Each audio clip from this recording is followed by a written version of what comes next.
All right, my friends. So thank you for showing up. I think this is a um, very strong collaboration tonight in showing up. Uh, the Virgo archetype is about many things, but when we look at the sixth house and kind of the resonant on the on a not so much an esoteric level, but a deeper level. It's really about showing up where what we attend to. So thank you all for being here, and thank you for those who were so kind to donate to the Lilith Fund. I think the a lot of these Virgo themes are about control and health, are very activated right now. And we'll look at the astrology a little later. But I just want to say thank you to all who were able to contribute, and either through money or through awareness. Um, there's so many different ways to feed the energy of righteousness. So I really appreciate, and everything that we make tonight is going to be passed on to the Lilith Fund or another organization of whoever's choosing that is really showing up in Texas right now and showing up in our very troubled country. So thank you for that. Here's the for those who don't aren't quite hip yet to the Lilith Fund. I just found out about them myself, but that there is their webpage, and they're doing a lot of good stuff for women's and family health in Texas and beyond. So tonight, if you would take a moment to prepare yourself with a pen and paper. If you do have a natal chart handy, I would have it beside you or in maybe on a different window in your computer. Um, it just might be fun to look at. And cartomancy system, a tarot oracle deck, that would be healthy to have around as well, because we're going to be working with that first.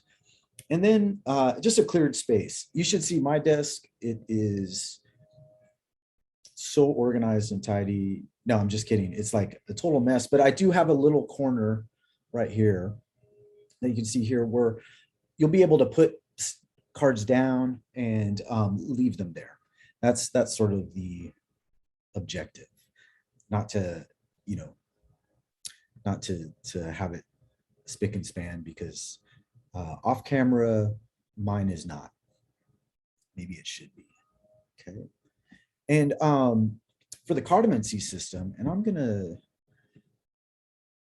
just suggest that if you're using a tarot, bring forth the major arcana. So if you're watching this at home, have a pause and pull those 22 or more cards aside. I'm working with the Sacred Tarot of India, and they have a couple additional cards in that system, and I really enjoy it. 1 second.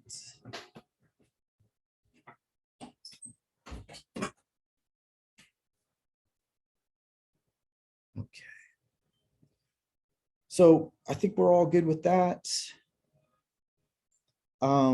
The magic procedures to this whole bit, and this is just the overall energy, is that all suggestions within this work are entirely at your disposal.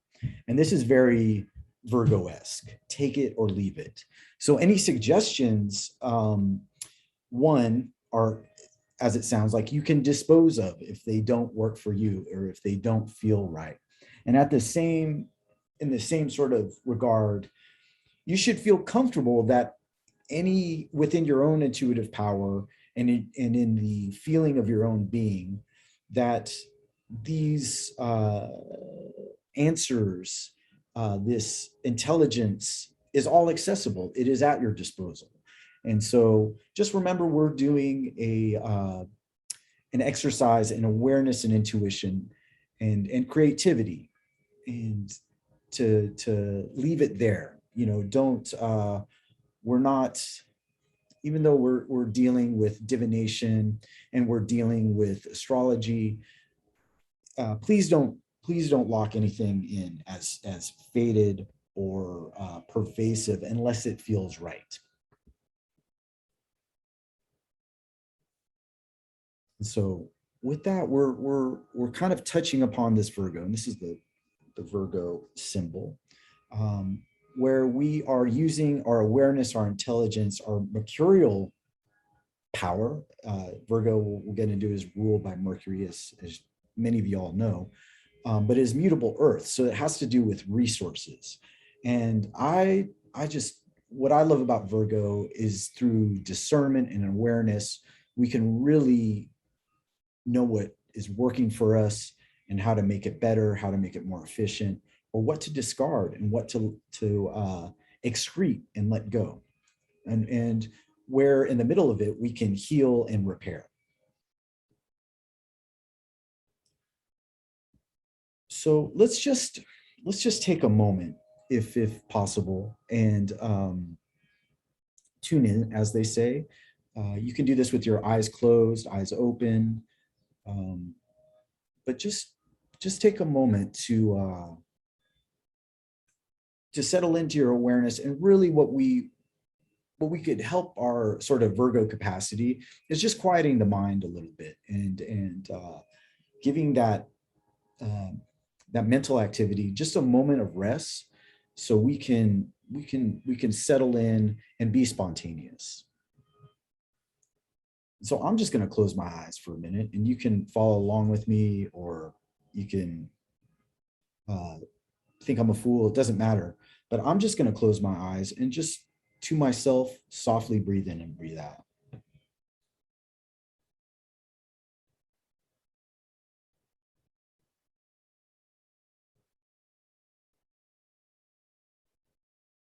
And immediately when I soften my breath and feel the intake and exhale, I feel a little more of my universality.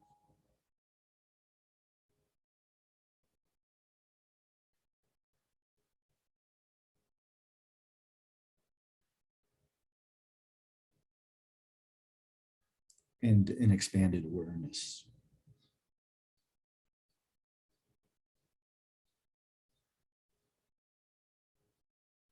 And so this is my thing, and it doesn't have to be your thing.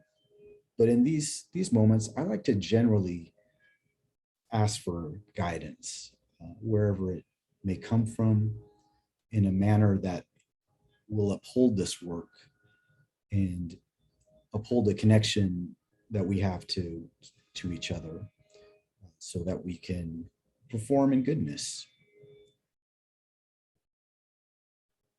and do our part to heal in the world.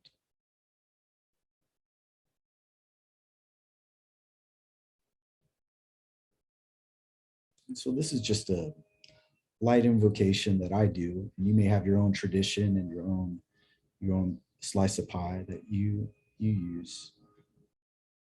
But now I think we're ready to work, um, and ready to apply our awareness into some of these exercises.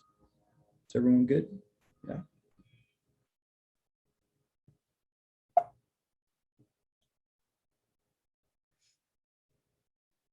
So let's perhaps get a little macro and speak of the theme: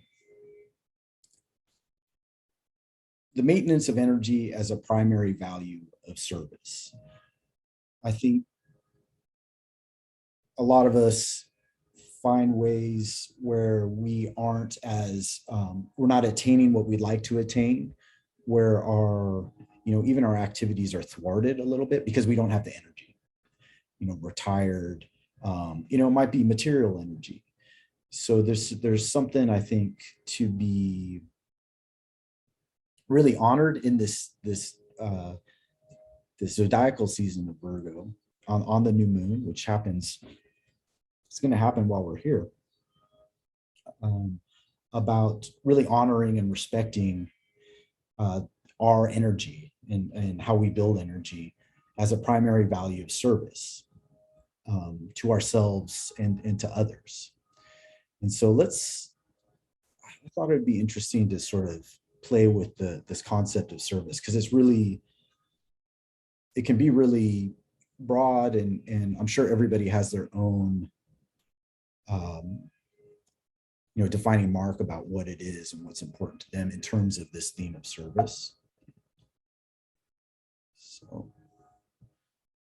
I thought we could just spend a moment making a distinction, even if it's illusory, about external service and internal service. External service would be, something serving for each other in a real forthright manner. Just showing up at a job, bagging groceries or sweeping the floor. Even those things that are I think are just as holy. And then the internal part of our service, the upkeep of our body and our minds, we can see that in diet, exercise, these sort of things. So, and so and just to elaborate, in external, we have a sort of social capacity of service, and in the internal, it's personal, very personal. So I wonder, just to kind of get the juices flowing, if you might want to jot down a couple, maybe let's say 3 things of external service that maybe you've performed today or over the weekend, and 3 points of internal service, personal service. Even if it's like washing your hair, which I do about twice a day. No.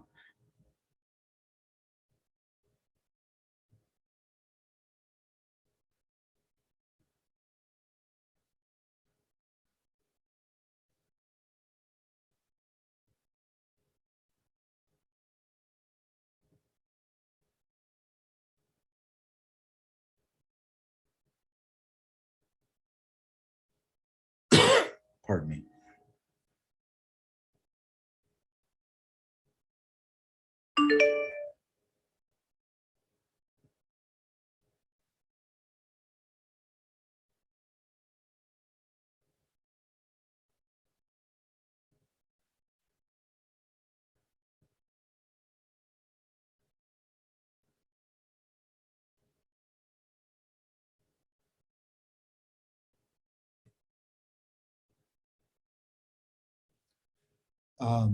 Just to sort of tie in externally, service, hey, like lending support to what's going on in Texas, and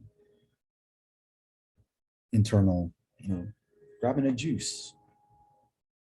So I was looking through the definitions, Webster definitions of service, and there's a multitude. And there were some couple things that I really thought I'd share,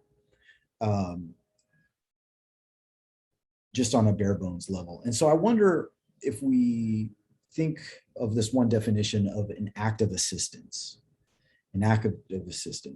and perhaps we can write that down, an act of assistance, and then just like we did kind of in this external internal differentiation, this social personal differentiation, maybe we can find one act of assistance that matters, and this could have already occurred, or maybe it will happen in the future with you, of a personal act of assistance, an assistance for yourself, and then an external one for our world family and our friends in our community, and just one, just to sort of get the creative intelligence going.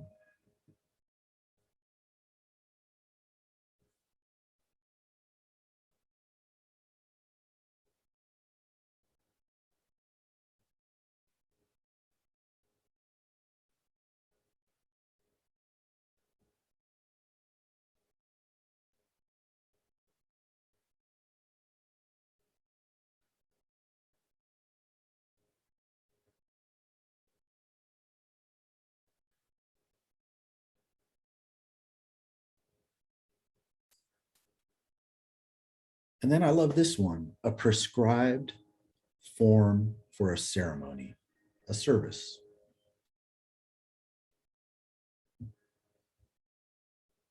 And the same, uh, maybe there's a communal prescribed form for a ceremony that you have either initiated or have attended or want to attend, and perhaps you can note that. And then um, something very personal, very private for you.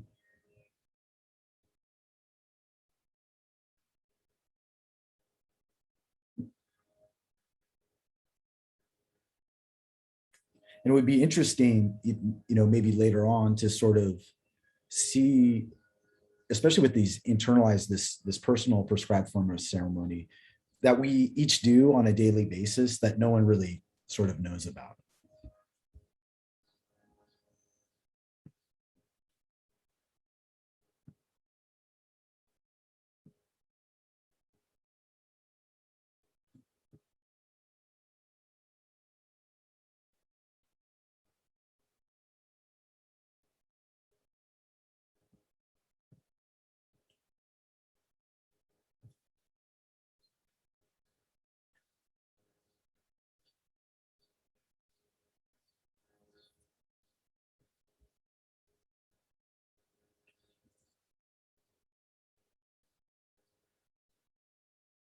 Service, a duration of duty. We say all the time, to people in the military, thank you for your service. So I wonder where we can identify just off the top of our head, uh, where we externalize our duty to each other, and then where we show up for ourselves for a in a manner of commitment.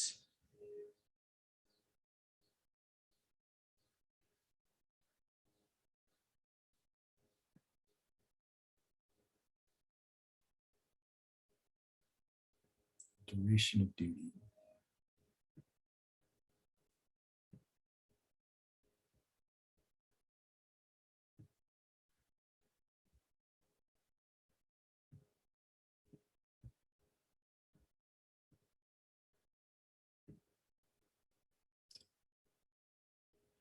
And then a specific operation that supports the whole. Taking the car into the shop, or doing yoga, meditating. Where does that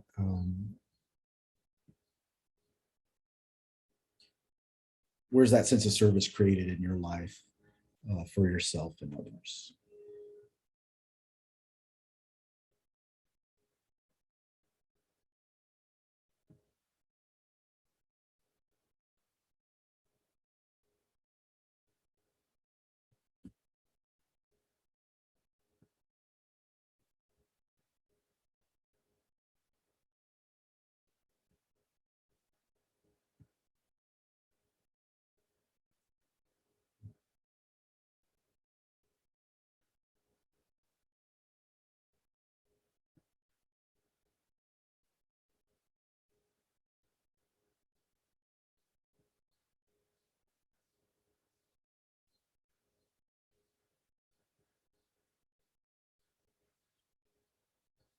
So this sounds like the good work to me, where we these definitions of service, and there of course there are others, and those are the ones that sort of interested me. So I'd like to also, with kind of collecting all that intelligence that we're putting onto paper and we're contemplating, really ask ourselves, where are we serving? Where are you serving?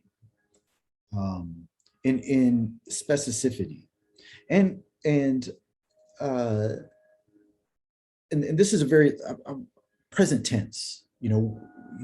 Where, what are you serving?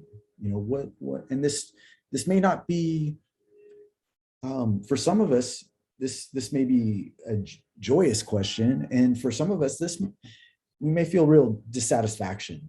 I'm not working at a job I like, or I'm taking care of a sick one, but I think it's all importance.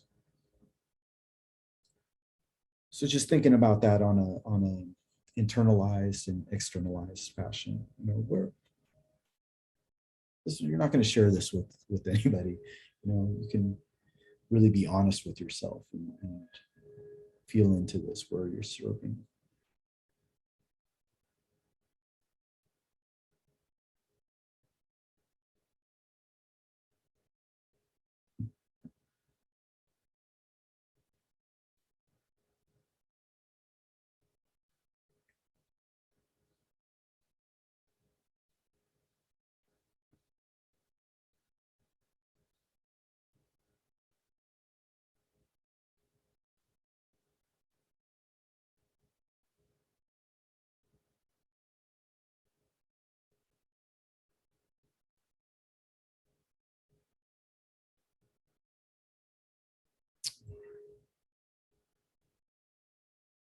So if we can get those beautiful cards ready,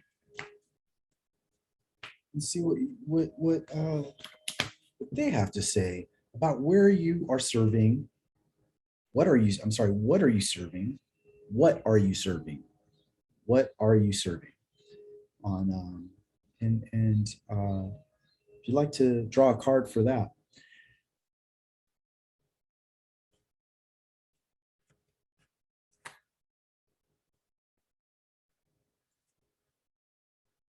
When I do these things lately, it's been like, oh, hey, I'm collective reading. When we're doing this, I'll usually sort of demonstrate in a collective reading. Tonight, I'm not going to do that. There's so many collective readings. And you look on the this beautiful gallery of folks sort of, tapping into the collective intelligence, and bringing something forth. And I think that's really awesome. But a lot of these people, I want to know what's going on in their life, because they're so interesting. So tonight, I'm going to first read from an individuated sort of place and sort of share. So I drew, just to, not to talk myself up or whatever, but I drew a death card, and so in my mind, in my familiarity, I'm thinking of metamorphosis and transition and transformation. So on an externalized level, I might feel, and I'm just using this to demonstrate, a process and not the process, but I feel like, yeah, the world is sort of changing around me, and I'm participating in that,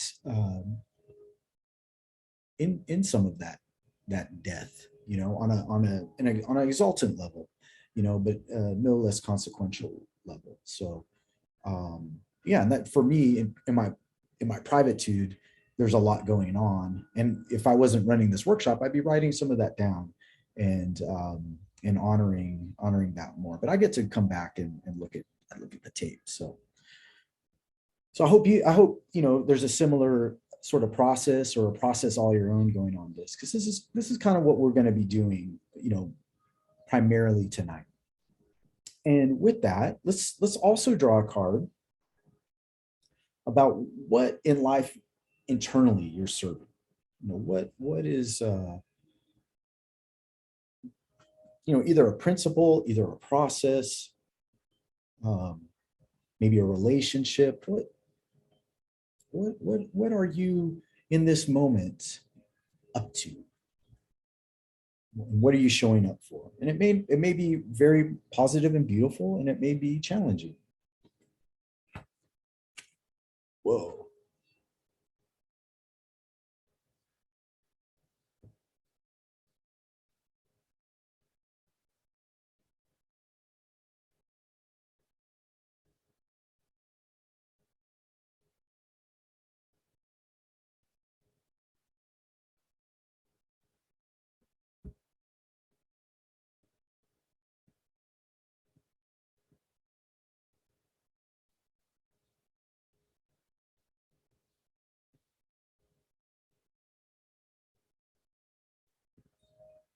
So I'm glad I did the whole like preface of like, this is just for me and nobody else. Because I picked the second death card in this deck. So maybe I'm like oversharing a little bit, but I don't think so. I think there's a lot of change happening. There's a lot of stuff, falling away, and there's a lot of things regenerating at the same time. And it's sophisticated.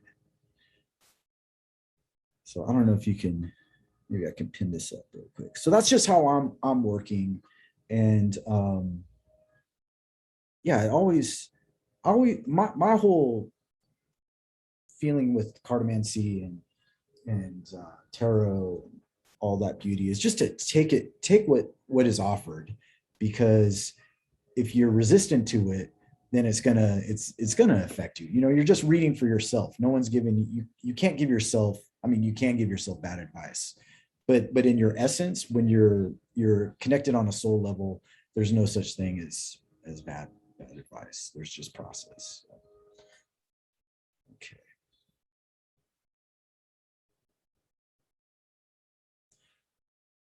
So then let's synthesize right here.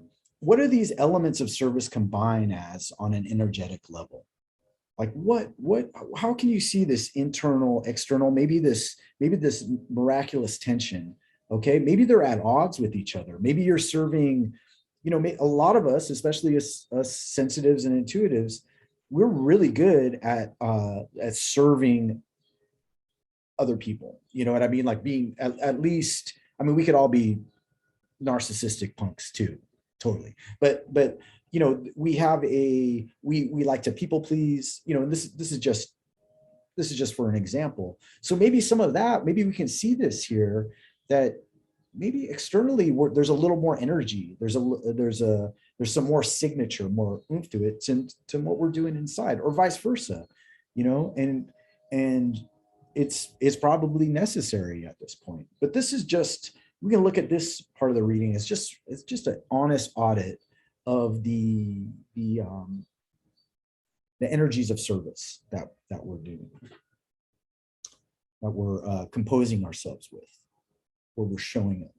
Okay, everyone good? Hey, and if you have any, like, please, if you have any questions, or it doesn't make sense, or you want to, say anything, please do. Please do.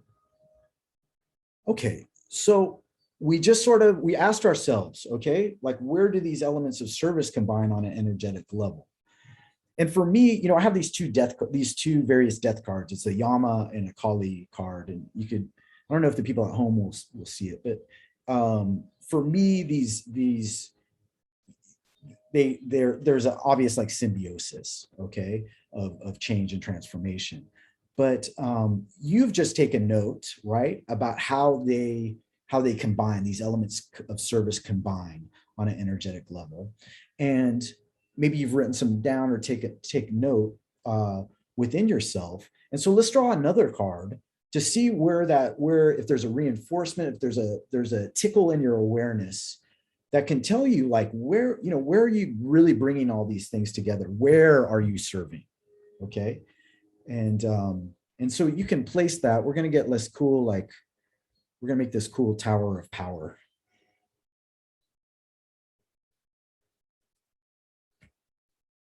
Interesting.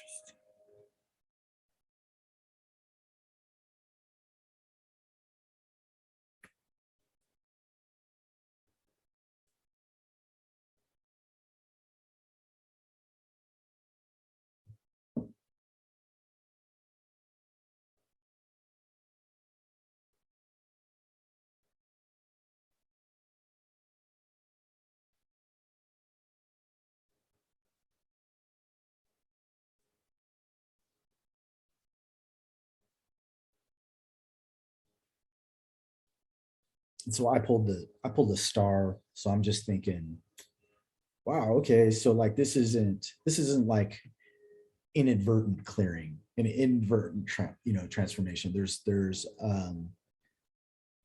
is a sense of, you know, however minuscule, personal sort of destiny that I'm creating, purpose to it on a higher level. And then I'm just kind of thinking about it too,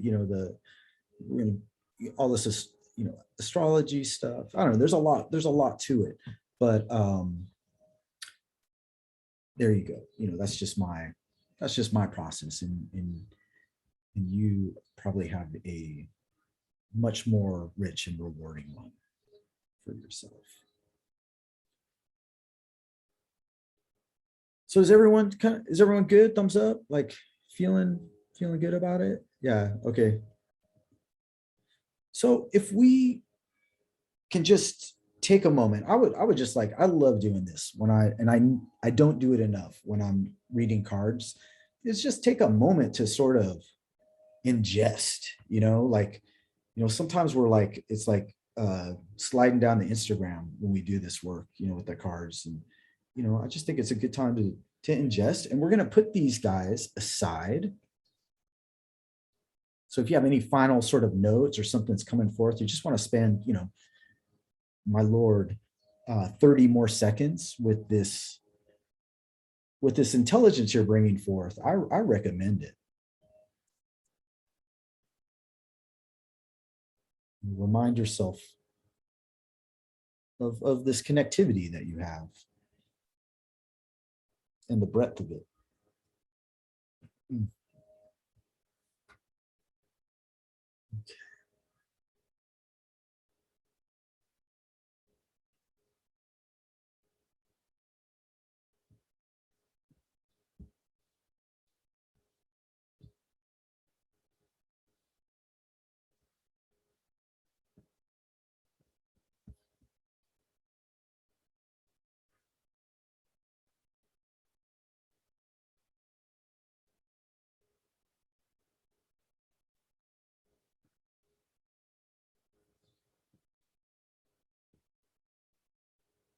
Okie doke. So, and when I was doing it, I was like tier one, and then I was like, oh, it sounds like a COVID alert or something. Maybe that's, but we're how about like floor one, foundation one, or something. Not a level of alert or readiness or preparedness.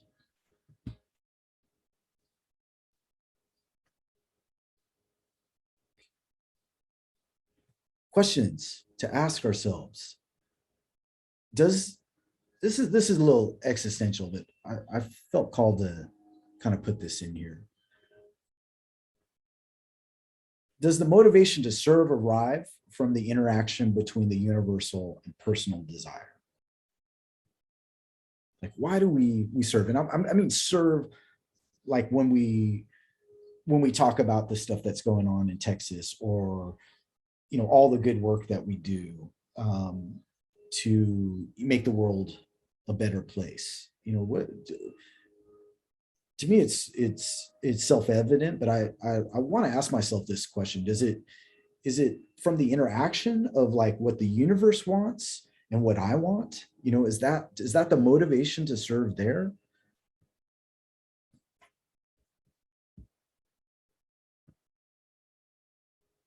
And it may not be. It may be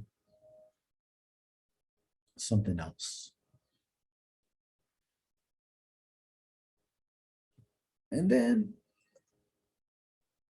I don't know this myself, but I've just seen it in people who are like supremely saintly or activists or mothers. You know, like, does pure service occur when there's no distinction between universal and personal desire? It's just something to throw out there. I guess what I'm getting at is like the is I'm trying to find a confirmation. Is the through our personal journey, is the universe really speaking strongly through us when we feel like we have to change things or attend to things or um, and serve in some way.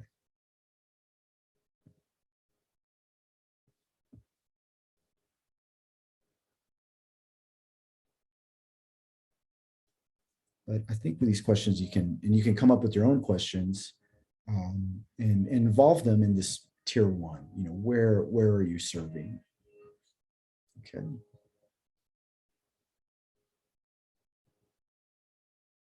So we come back to our theme. The maintenance of energy as a primary value of service. We may have defined what service is, how service occurs, but we're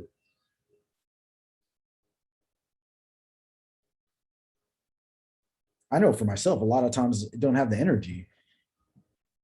You know, um, we get pulled in different directions. Um, but where we have conviction and passion, we can show up, do a good job. Okay, so hey, we're like kind of walking ourselves through here, and if you see me kind of moving my square with all the everyone's cameras, it's just so that it won't obscure what the recording will have. Okay, so an objective, and I want to know if you can say this is bullshit. I don't. This is not my objective, but I just thought a collective objective here. Not to be too screenwriting, but through intuitive design, establish direct strategies for the full expression of service in daily life. So this is what we're doing here. We're kind of like bathing our reality and our intuition and our higher callings to see if we can get some distinct sort of clues about how we can have the energy, where we might really need to serve, where we can be more direct. So we're not just pulling taffy here and getting living our fantasy. Hopefully the accomplishment will be us taking something away where we can put it to use and serve. Okay. Through intuitive design, establish direct strategies for the full expression of service in daily life. Okay. And that could just be, let me back up. This should just be doing our job. If our job is to write, if our job is to do laundry all day, if our, whatever, write letters to be politically active. So we have full expression of service. So we can change things. Okay, so let's look at this little tidbit, and thank you for humoring me and me trying to get my mind together about what all this means on a Virgo new moon. The full expression of service in daily life. So, questions. What do you want to perfect on both a universal and personal level with power, efficiency, and purity?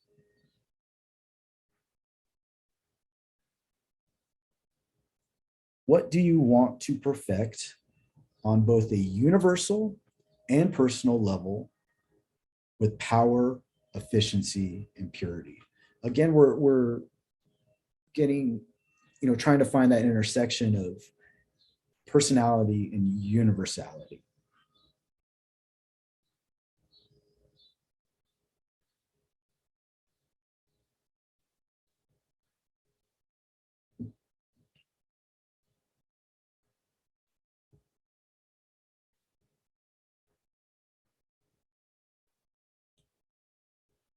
and I try not to editorialize too much, but I just can't help myself.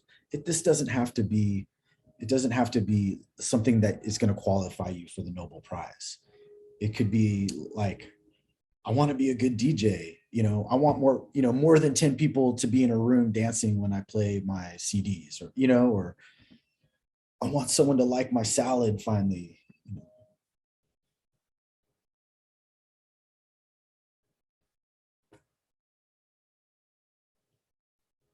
I make terrible salads. Actually, I'm getting it. So, what do you want to perfect on both a universal and personal level with power, efficiency, and purity? So, when you have a couple ideas or just statements, and it could be a specific or have a criteria of nebulousness. But I'd like you to just pull a card and see if this uh, desire for perfection, coincides with what you've been feeling and thinking about in the last couple moments. Okay.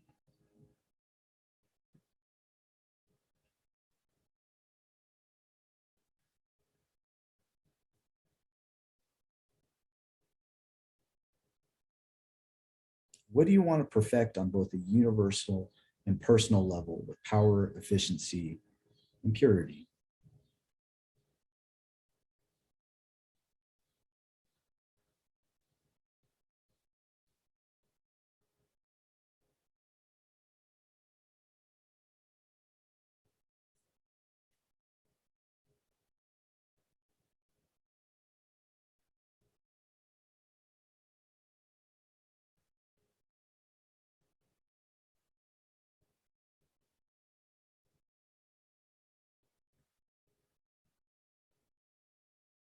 So I'm just curious. Um, Maybe if anyone feels like called to share just for a moment, just what card they what card they see themselves in. Like if they feel that this reveal has connected with them in terms of directionality. What do you want to perfect on both the universal and personal level with power, efficiency, and purity?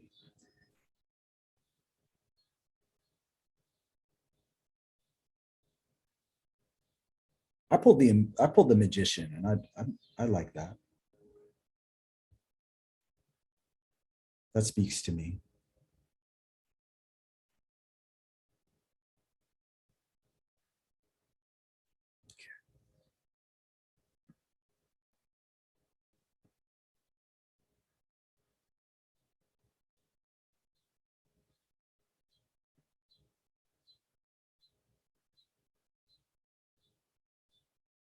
Everyone good? Everyone good? Yeah.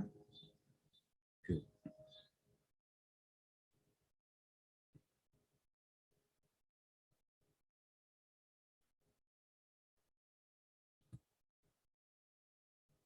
So if this feels right, I want to qualify this.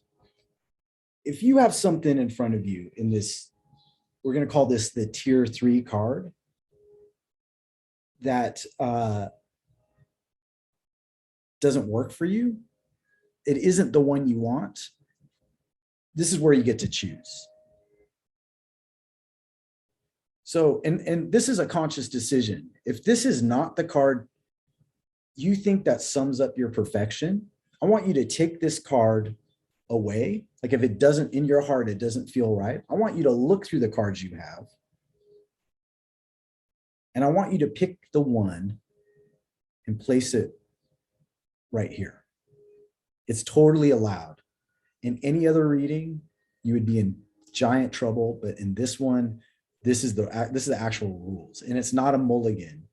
It's a creative process. I'm cool with the magician. So I'm gonna leave her there. But if there this is important. Um,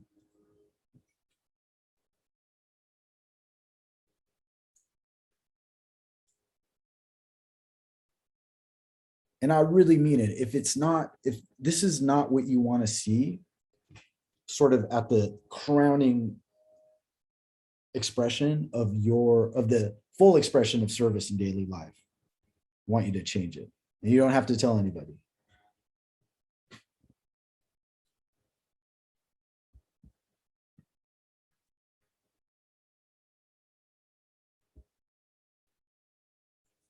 And we're not being shady by doing that. So that's how it's supposed to, it's how it was designed. Okay. So does everybody have something? Does everybody have a semblance of directionality in this whole thing? Okay, I just very briefly, what would be a universal and personal indication of such realization? What would you have to see in your life, or what have you already seen in your life, even if it's just a glimpse, even if it's a furrow of the imagination? So what is the universal and personal indication of such realization? Okay. And this can change. Again, this is like Virgo, mutable. Okay. It's changing. But this might be something you want to close your eyes just for a moment and see what comes up in your imagination. What would be either a feeling or a prediction or an achievement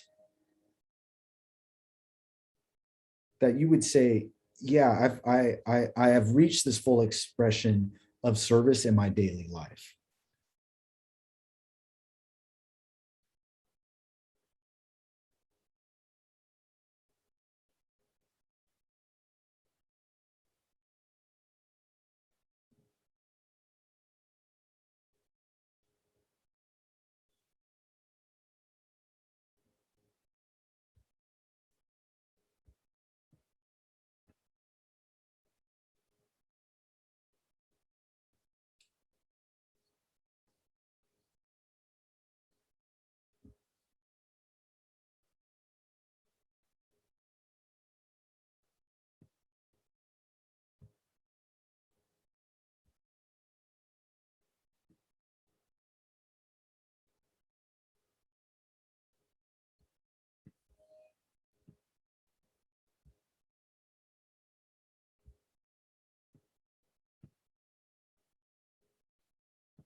Okay.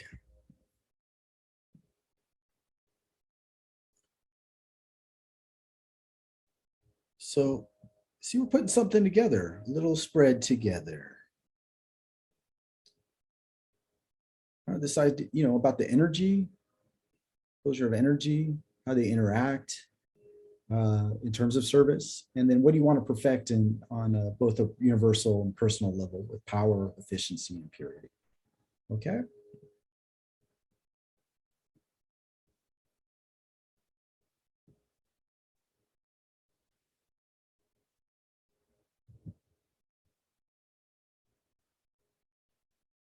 So how are these? It's just kind of worth a look. How are these cards interacting?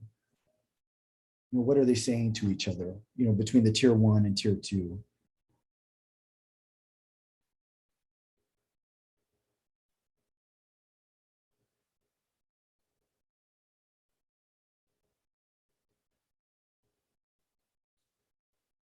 With the cards I have, I'm seeing like there is definitely like a transformation and a culling away that's necessary. That's sort of the is ordained in order to um, in order to serve. I even see like there's a lot of areas internally and externally where I got to get over myself um, in order to be um, of a level of fluidity in service.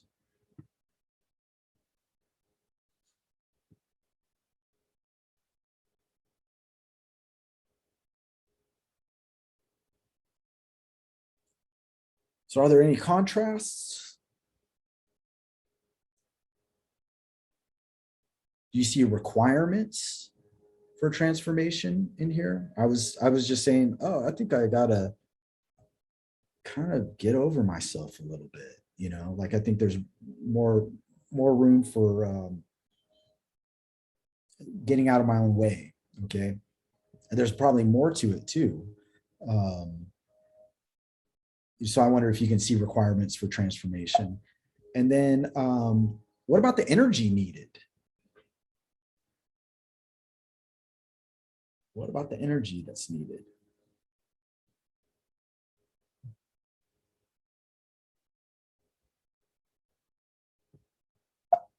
Oops. So contrast between these two levels, requirements for transformation, energy needed. It's not just going up, it's going down, through, we'll perhaps get to a place, some of us, where, oh, it's a new moon. I'm going to make an intention. Okay. And what is the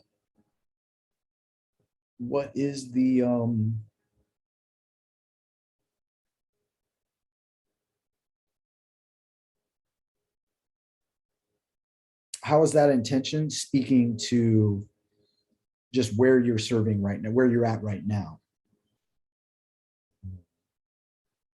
Okay. So now we're talking about adjustments. This is getting very Virgo. The the the the willingness to adjust, the willingness to change, using our intelligence to see what can work better and what doesn't work. Okay, and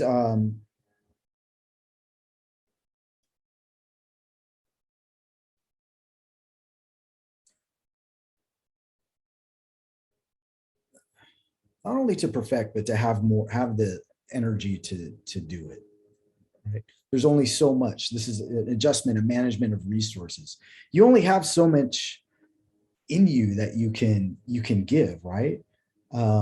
So what's the most directed path of agreement in that?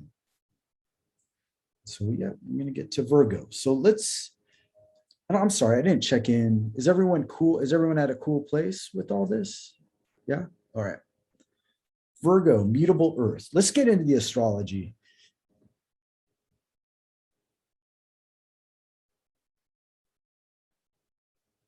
So in the astrology that I do, which I am a adherent of and a student of, um, we look at the houses, the planetary signatures, and the signs as a unison, as one and the same, but they're different expressions of the same archetype. So when you look at your chart, or as you familiarize yourself with your cosmic disposition, right? The you can see Virgo, this sense of Mercury. Mercury also rules Gemini, and the sixth house as this sort of archetypal barrage of that has much similarity with these themes that we're talking about. Okay. And we can see right here the sixth house, and this is just interesting to look at, as we play with astrology. The ascendant is here, so this is sort of where we start our chart, even though everyone's ascendant is in a different place. But generally, we start with Mars, Aries, as a first house signature. Second house, Venus, Taurus. We have this other Gemini signature. Mercurial signature of Gemini in the third house. And I don't know, I'll just very quickly do my kangaroo story just for the six houses, because this is how this is kind of like my ABCs. So when you're a baby kangaroo and you're just born the ascendant, your first house, and that's where all your desires, your your will to live, your need to take action. You're just that little red little Joey that's like, let me at him. And you need to take action. And if your action is thwarted, you either suffer or you die. But you can't just be that little Joey, right? And you're going to burn out, or a seagull is going to eat you or something. And so moved over to the second house, which is Venetian Taurus, and that's where one is stabilized. Let's say in the mama kangaroo's pouch, so you have,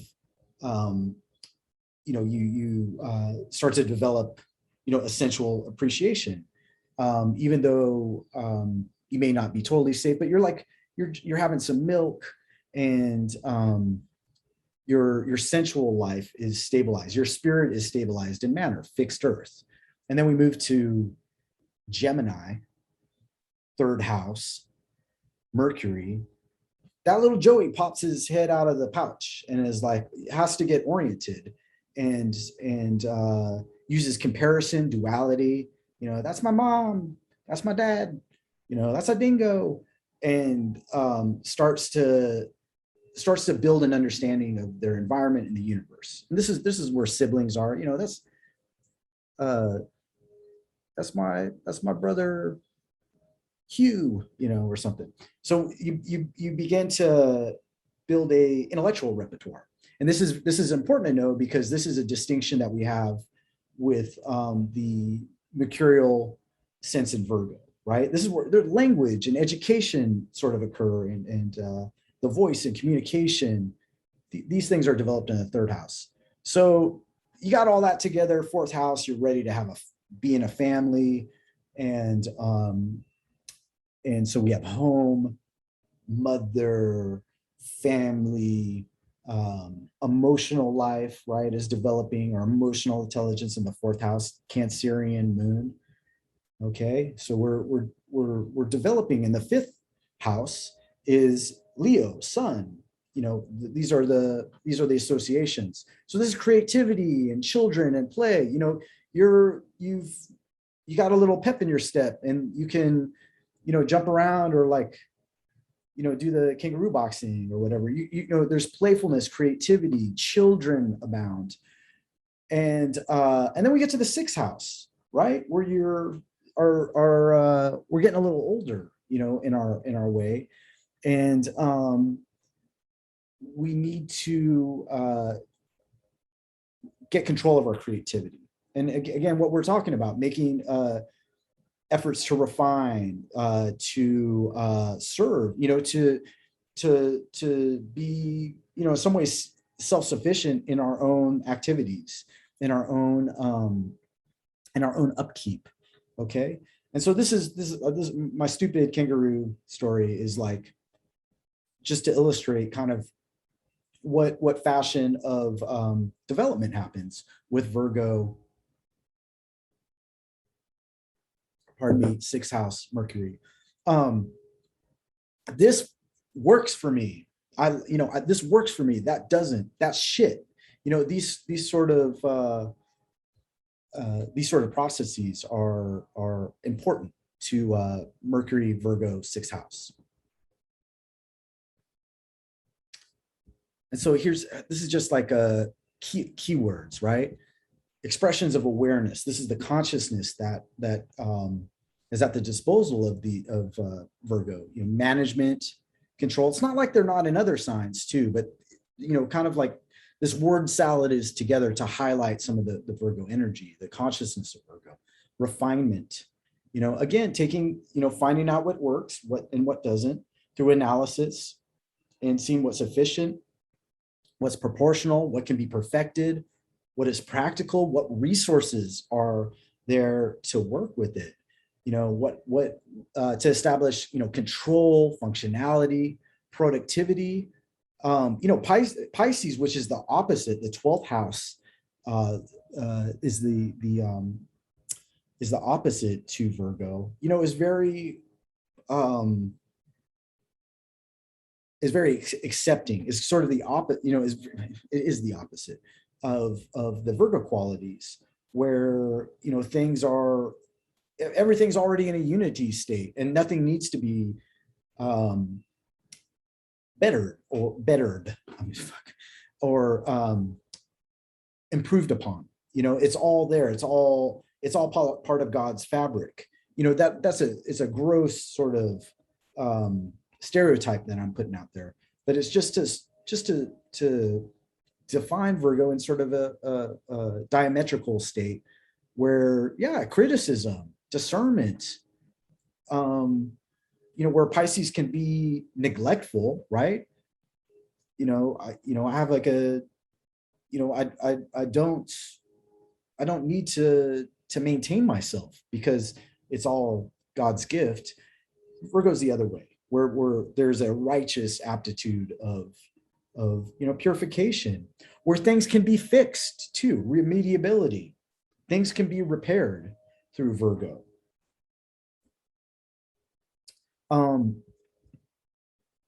But there's adjustments necessary. Adjustments are big, and we see just looking at the first house, the house of the self, right, to the sixth house. They don't. It's an inconjunct or a quincunx in terms of aspect, and there's an adjustment needed in order to see each other. Whenever there's a quincunx or an inconjunct, there's connections that need to be made, and sort of a undertaken in humility to meet in the middle.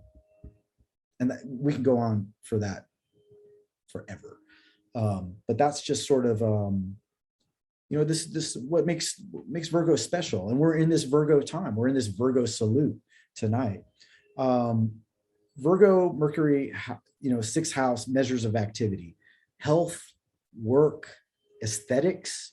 Beauty is a part of Virgo. This proportionality and aesthetics, organization, hygiene, service, adjustments. These are the activities that we can see Virgo breathing through. And I just think I just love the growth and authenticity, because how Virgo speaks to me. And I don't have, everyone's got a sixth house, and everyone's got a Mercury, and in everyone's chart there's Virgo energy. But what I really like about her is the growth and authenticity. It's almost like the evolutionary quality maintains its core in authenticity. It doesn't. There's the. I mean, all signs have a no bullshit quality, but there's something very sort of practical and real and procedural about Virgo. The making the adjustments so you can grow more, so you can go farther, so you can evolve with your core intact. So I just love this idea of growth and authenticity, because sometimes we can, maybe in other archetypes, we surrender, we let go, or we have to dominate, and or we have, or we're distracted. And there's just something about this, like, practicality, the mutable earth, the changing earth quality, that says to me growth and authenticity. So tonight, what time is it? Oh, we're about 40 minutes away from the actual full moon, or new moon. New moon. I'm sorry, we're at the wrong workshop. New moon. And when it happens here, it'll be different for everyone, because wherever you go, there's different ascendants.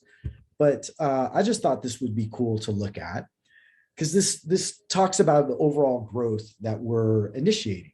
Okay, this growth and authenticity, and perhaps there are ways to gestate, to initiate some of this energy for ourselves and for others in our world family. So you can see we have a Pisces rising, with Neptune on its ruler on the ascendant.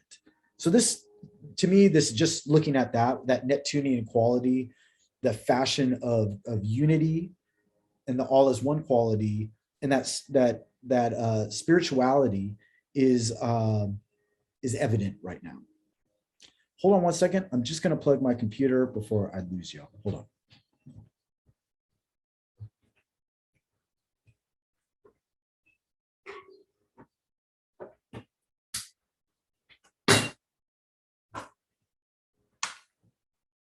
See, a Virgo would already have their shit together. Okay. Oh, brother.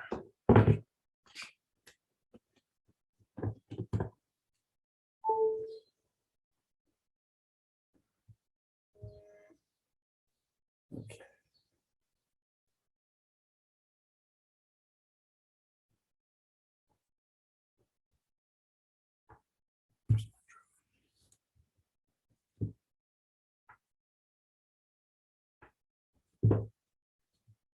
Okay.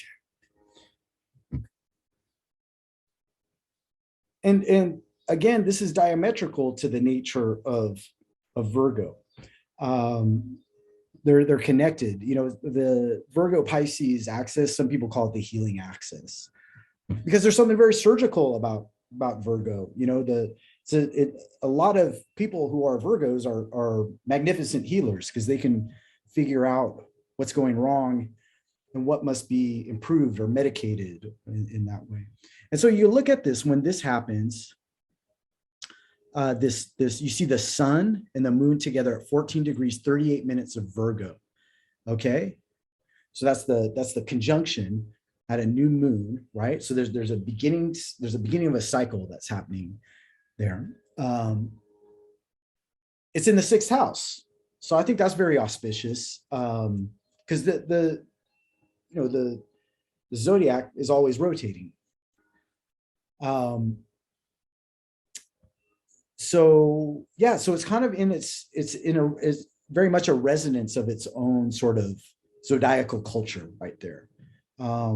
So for this work that we're doing, examining like how we can be more effective and efficient, make the adjustments, we're right there.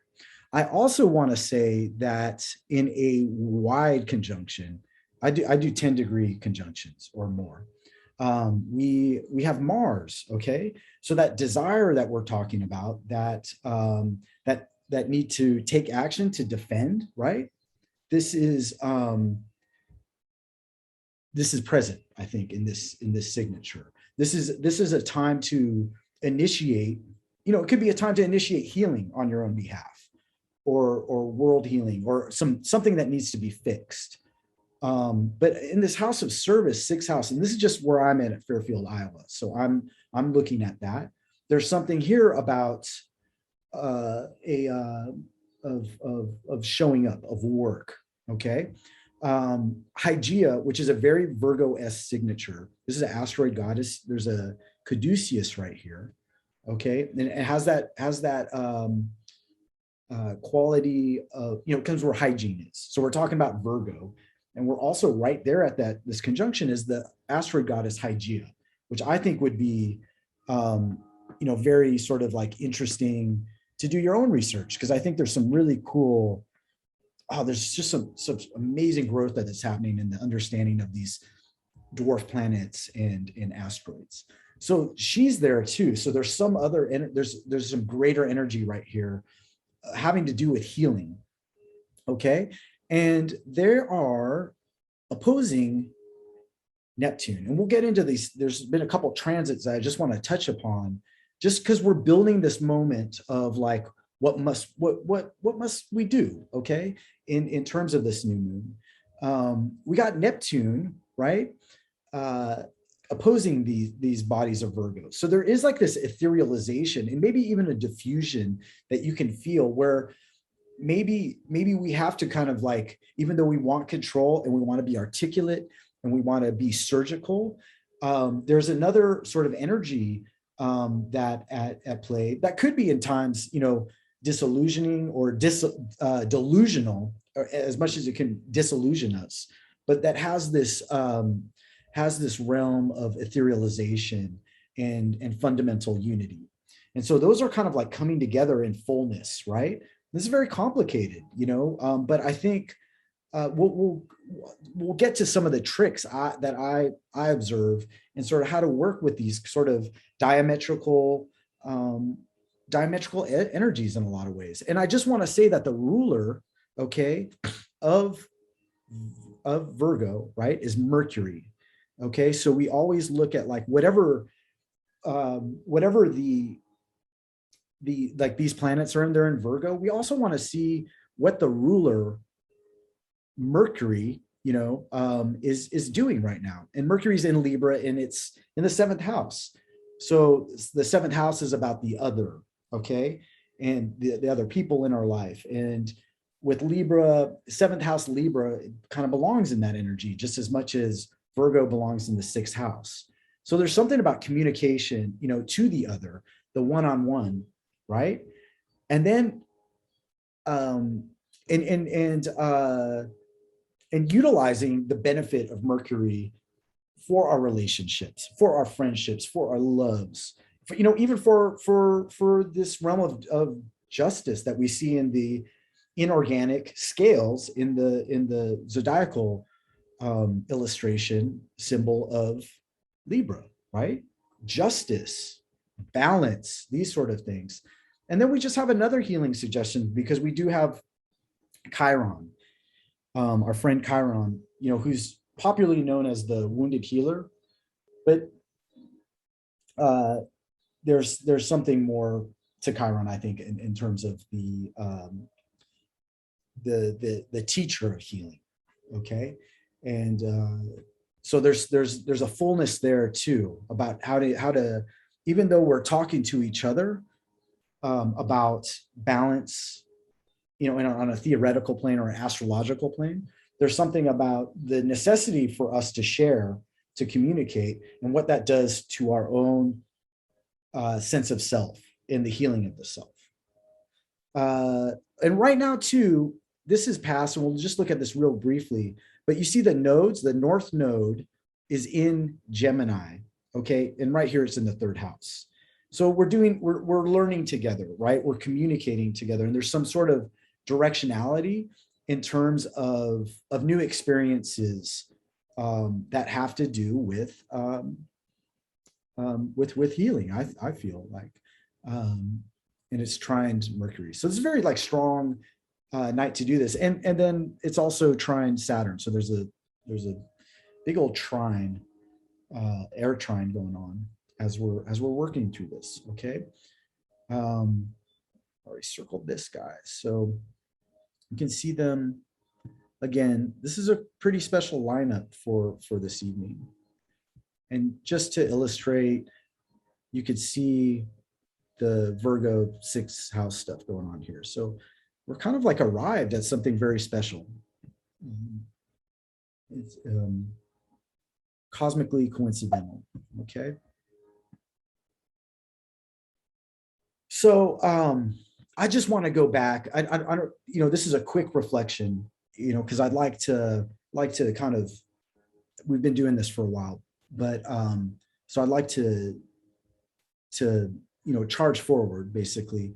But I just want to mention a couple things that might be formulaic to what we want to put into action in terms of intention, in terms of unconscious awareness on a new moon, right? Like what if we're going to light a candle to something, what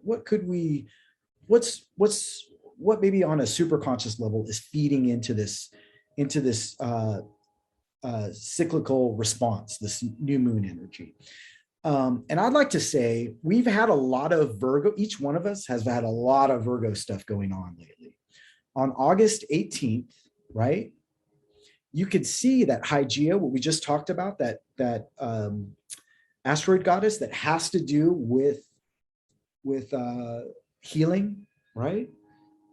And it could also be where we've required healing and then we become the healer. It's a complicated archetype that I'm oversimplifying, but she's with Mercury and Mars on an exact conjunction in Virgo. Okay, so this is like, if we're gonna get keywordy, and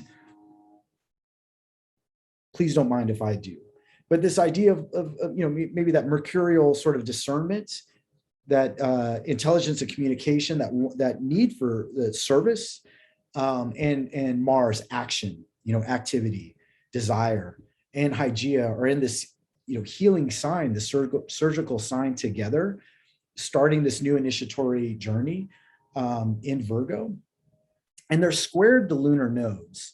And this might be just a bunch of gibberish, but whenever anything is, if you're not accustomed to some of this language, but when a planet is squared at a 90-degree angle to the lunar nodes, there is some there's a lot of energy there. There is a we can just say in this one that there could be a lot of energy for action, and yeah, and it can be very initiatory. We want to see where it is in our charts, but the ruler of the just very simply the North Node, which is this sort of directionality, this like universal potential summons of new experiences, where the South Node sort of talks about our toolkit from the past, what needs to be maybe in some ways relinquished. The North Node is, hey, there's new experiences here. You can see this culturally in so many different ways. But when the ruler of the North Node, Mercury, is squared the nodes, and at this and making a conjunction to Hygeia and Mars, you can see it here. There's this T square going on. What I wonder if, like, we're talking about August 18th, so this might be something to jot down and just think of the past. But what did you feel any motivations in service? And I mean, this could be like, hey, I got to start eating right. I got to change it up. I got to get on a, for me at this point, there was like a big sort of like health. I had a, I'm fine, but there was some sort of motivations in service of my health. So that would be very, very pronounced. It was very, in some ways just for me, but maybe there was some other way for you that you could say, kind of like in the middle of August, or the beginning of, kind of in August, where you're like, I got to do something about this. Okay. And I got to apply my mind in a way about my health or for other people's health, or communicate in a manner that I can't really refuse. Okay. So just to throw that out there. And then there's another thing that just happened a couple of days ago, September 2nd. And we have a Mars Neptune opposition. I was just talking about that a little bit, but you can see that Neptune, Pisces, Pallas Athena, which really we can think about, it has to do with creative intelligence, strategies. Okay. And this, I'm just like totally boiling and dumbing this down a little bit. Is they're opposed, we could just kind of keyword it, something about, even spiritual strategies, and practice. They're in opposition. So they're in a sort of cyclical fullness, like how we feel a full moon, like, oh my God, this must be released, at times. They're opposing the sun, well, very wide, but pretty much what I'm looking at is Mars and Neptune, because there can be this energy of like where we really want to push. Virgo wants to control, right? Maybe even extract, separate in some ways. And Neptune is, all pervasive. There is so diametrical. We could feel helpless. So I don't know if there's something going on in your life at that time, or you noticed culturally around you, but where, there was confusion about your best efforts.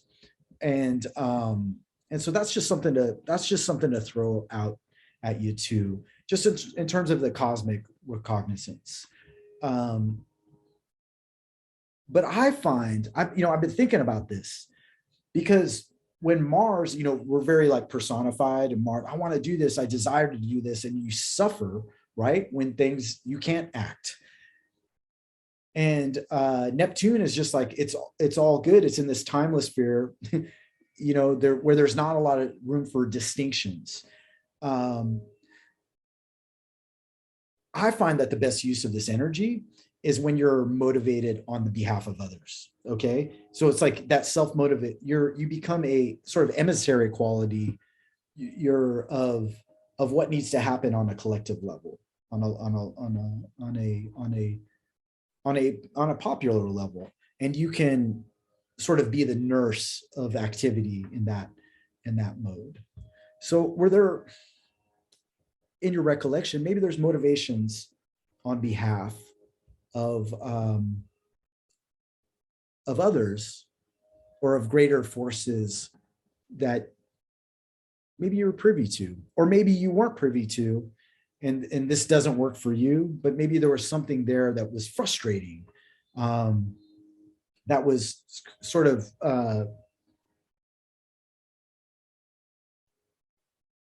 giving you another encounter with Virgoic energies. Okay, so you're learning how to use Virgo in this polarity. I mean, there's a lot going on. There's been a lot going on this week. I've seen, myself included, the intense frustrations. And look, we have a moon, moon opposite Pluto. There could have been a lot of intensity, emotional intensity going on right now. So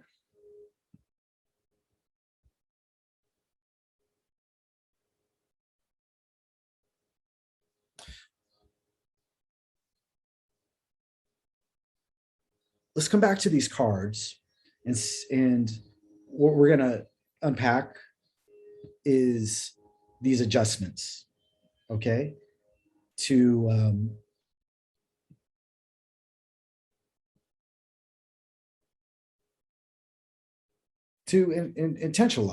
intentionalize on this new moon, and really get a knack for our Virgoic energy.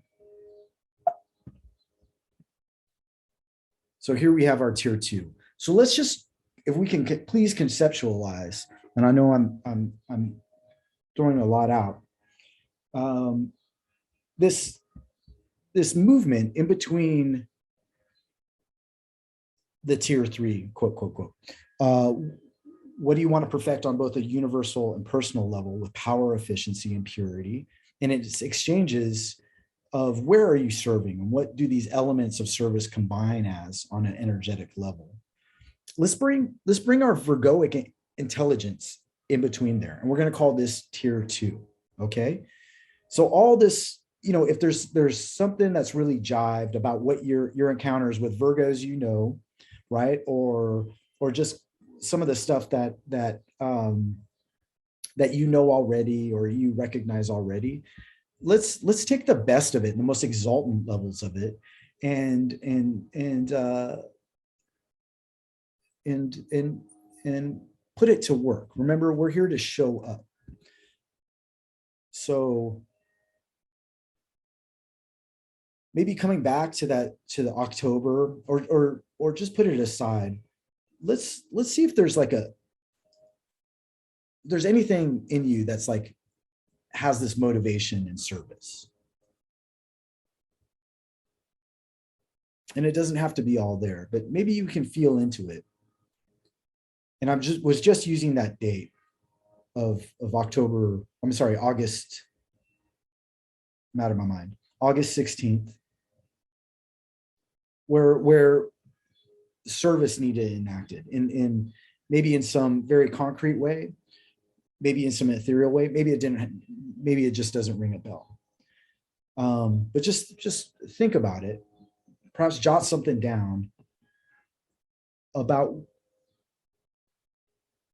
where you may be like brimming with the potentiality of service, where you're motivated in service.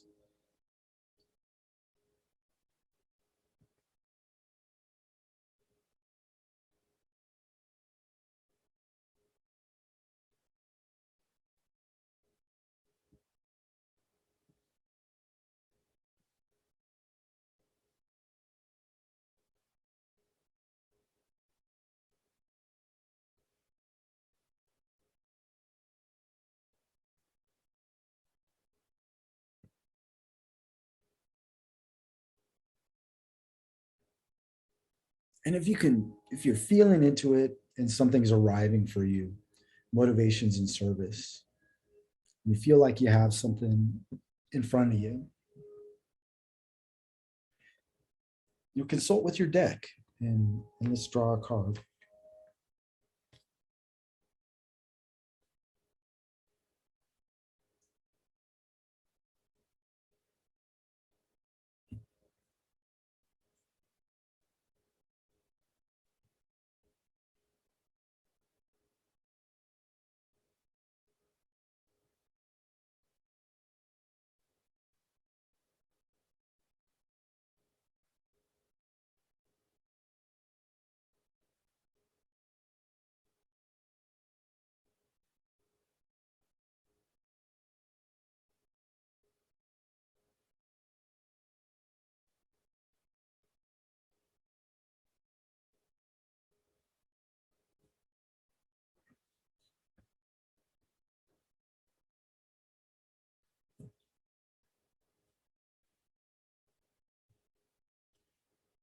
Yeah, and I'm just I can talk about what I pulled really briefly, but I pulled the Empress, and that's kind of unexpected for me because,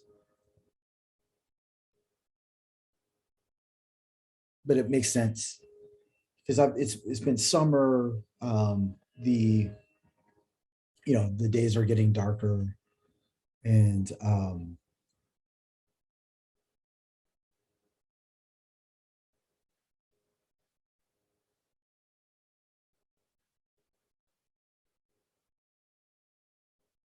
yeah, I don't know. I think I want to serve in I'm motivated to serve myself in a very sort of like earthly, um, tactile, sensual manner. I hope that doesn't sound weird, but it's true. Like be in my body, feel healthy, um, be surrounded in love and earth.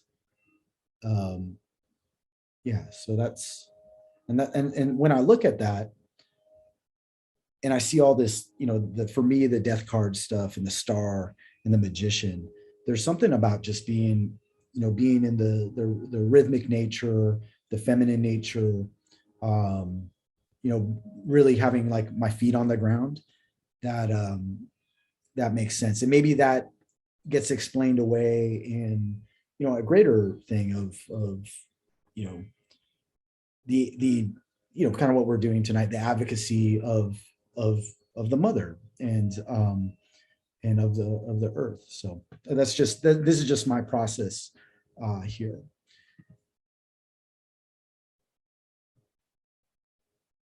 And so maybe is there something within you that feels directed in motivations on behalf? And these are very interchangeable. And I would say the motivation and service maybe is a little more personal, where the motivations on behalf obviously is transpersonal. But what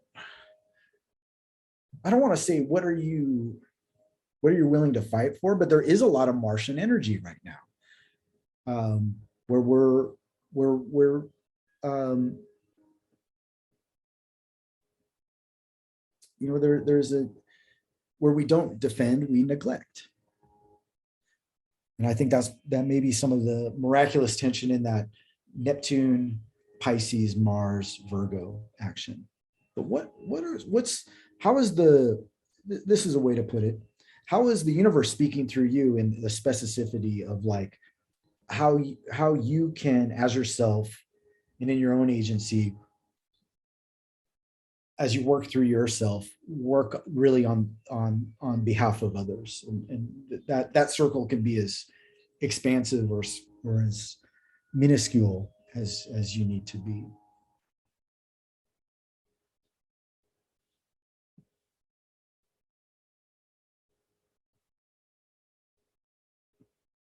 And then if you'd like to feel into a card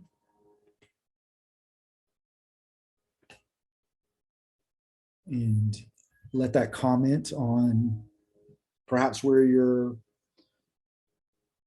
this connectivity between where you're at right now and the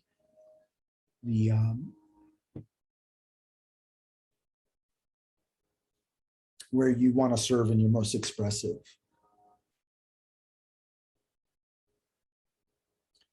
The connectivity between the two levels. So again, on the tier one, where are you serving? Where do these elements of service combine on an energetic level? This is like where, maybe we're moving away from this a little bit in this exercise together. Maybe not.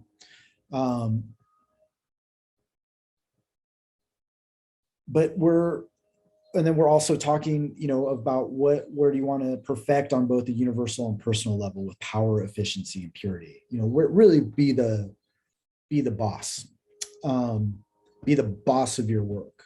Okay, and then how are these two levels talking to each other in terms of your motivation in service, and your motivation on behalf of others. So I pulled I'm going to have to look at this later because I'm kind of like, it's very like sort of complicated for me. And I'm the kind of person who I'll leave a spread up in my room for like months, just so I can either refer to it or where it can work its magic. But yeah, so for the motivation on behalf, I pulled the sun. So maybe someone else has afterwards has can help me out. See what I'd love to hear what they see. So within this tier two, I want to bring it back to this cosmic aptitude of the Virgo Mercury sixth house energy, and as well as their inhabitants. And I spelled inhabitants wrong. The aspects and the planetary rulers. So there's this is something for your own research, and I really invite you to kind of start building your cosmic arsenal of understanding, and seeing like how with this Virgo Mercury house stuff, where you can kind of like bring this, where you can show up, in terms of this energy of activism, of service, of of uh, of being a steward of your energy, okay, of having the energy that you need to get to work. The sixth house, a lot of times people look at like that's your job, okay, like the second house. There's like this trifecta of the second house is kind of where your money is. I mean, this is just very on a it's not a superficial level, but it's a it's a surface level on a good way. Second house is where your money is, and sixth house is like your job, and the 10th house is your profession, or where you're responsible, where your authority is in society. So I don't know if you ever heard of the Exene Cervenka song, My life is my job. I don't want to quit my job. It's an old, like it's like 35 years old or something, but something about what is our real job? What is our job here on earth? And we can see some of that with Virgo Mercury sixth house. And perhaps some of the cards that we're pulling up for the tier two is talking about what our job is supposed to be. So, and I don't know what anybody else has pulled up, but we can talk about this later, for those who are here. But yeah, I feel strongly like there's something about what should we be doing, how we integrate these energies in the first tier and the third tier through activity. Okay. Our cosmic aptitude.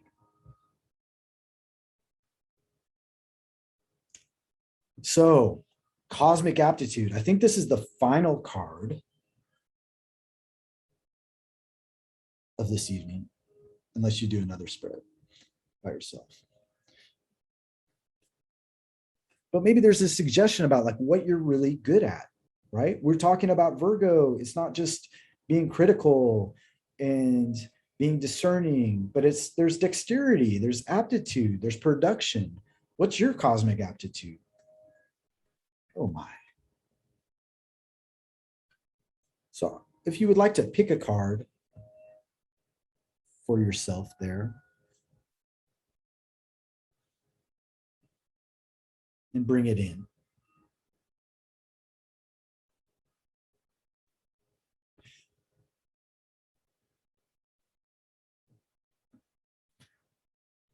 bring it into the whole. And I think on this tier 2, there's some indication about, I love intentions on new moons. I think that's like so great. We're at the beginning of the cycle. The moon, I love this. I love this description of the moon. My teacher, Maurice, says it. Maurice Fernandez. He says, it's how you personalize the universe. It's through the moon. I just love that. It's like through your feeling and your, it's your ultimate filter. And so I think there's something very like mercurial, mind, Virgo, about refining our experience, putting energy forth to refine our experience in this, not just this month, but in this season, in this season of growth and, season of evolutionary achievement.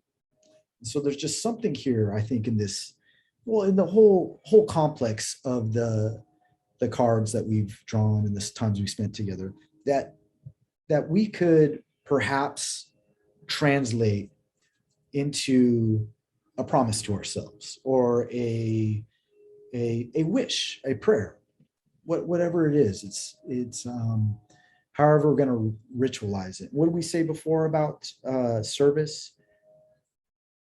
It's a stated ceremony, or I forget what it was, but to build a ceremony for ourselves through our minds and our resources and our actions in a very Virgoic way that has resonance. I think it's coming to this tonight, showing up has consequences and implications. So where you show up is growth in authenticity. And perhaps there's a diagram here about how, where you can show up for yourself and where you are part of your own evolution and part of our evolution together. So I got homework. I know everyone hates homework, but we didn't talk about the sheath of our efforts as the service of ourselves. We're so active all the time. We want to do so much. We want to make changes on the world. So this is just my suggestion. Homework is a shit word, but this is just my suggestion. Initiate 2 skills, both internal and external, that when practiced daily will allow you to relax and recuperate in your sheath. What's the deal with the samurai or the swordsman? Once that sword comes out, it's not going back in until there's blood on it. I mean, that's gruesome. But the danger of all this Virgo energy is that we become anxious. We become mentally sort of frozen, because there's so much activity. There's so much to process. There's so much we want to change.